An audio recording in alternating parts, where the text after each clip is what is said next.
Continuing to stay on top of the shortage of baby formula across the country. More than 40% of baby formulas is out of stock nationwide. That is according to Data Assembly, a company that tracks what's in our stores. To talk about this with us is someone very knowledgeable. Long time no see, pediatric nutritionist Camila Martin with UW Health. Hello. Thank you Good for to see you joining again. us. I appreciate you. You know, it's really important to talk about what you're seeing on the side of the shortage. More parents are coming to you with questions on what to do. What are you telling them? Well, as we've discussed before, this is a really challenging situation for a lot of families, and this is really stressful because it's not like we're making a difference just for ourselves as adults, where we're more resilient. For babies, it's really scary to have to make a change. So what we're encouraging families to do right now is to see if there's an alternative formula that's available at their local store. Most infants that are on standard formulas, or even formulas with like some small changes, they might call them Comfort or Gentlease or Soothe, can generally tolerate a different standard formula, So you can especially if it's just a swap. temporary solution. So if we can find an alternative, that's going to be the best solution. If a family is not able to find that, or if they're unclear what the language means, then we're encouraging them to reach out to their pediatrician's office. Got it. If they aren't able to find some at the store that they usually go to, it can be really challenging to know where to go next. So we're encouraging that they check online or call a store before going in so that they're not having to drive to 4 or 5 different stores. Also, utilize your social connections. Family members, friends, social media groups can be really good sources of information for where formula is actually located and in stock.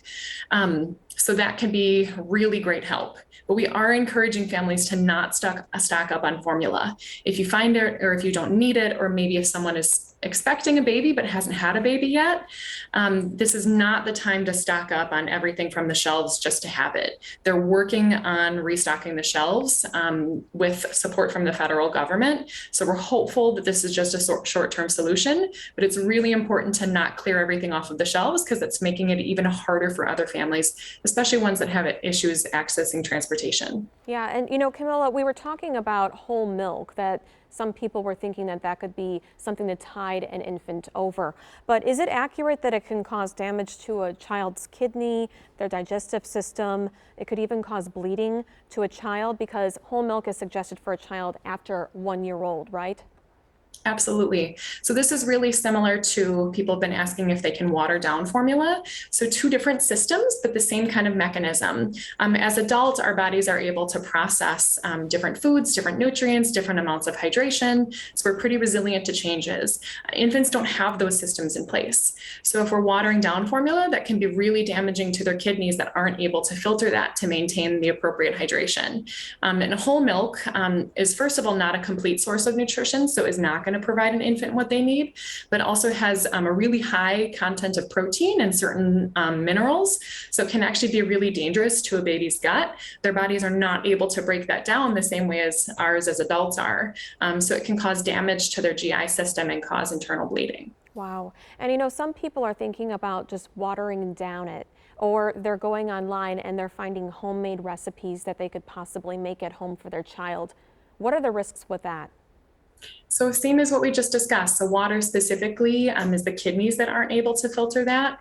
And then homemade formulas are quite dangerous. Most of these are coming from the 50s, 60s before we knew what babies actually need. And we had much higher rates of infant mortality and issues then. So we've seen families try to go to homemade formulas, including things based off of goat's milk or cow's milk or evaporated milk and Caro syrup. A baby's body does not have the ability to digest that and process that. So it can cause really severe issues for this baby. So 40% lower than where it was at before sounds really scary, but it still means that we have about 60% of the supply that we were planning on. So generally that's meant that we are able to find alternatives. It's just been a lot harder to find for families than it has been before. Camila Martin, thank you so much for joining us. Pediatric nutritionist from UW Health. Always appreciate your time speaking about this very important issue. I appreciate you. Of course, thanks for having me.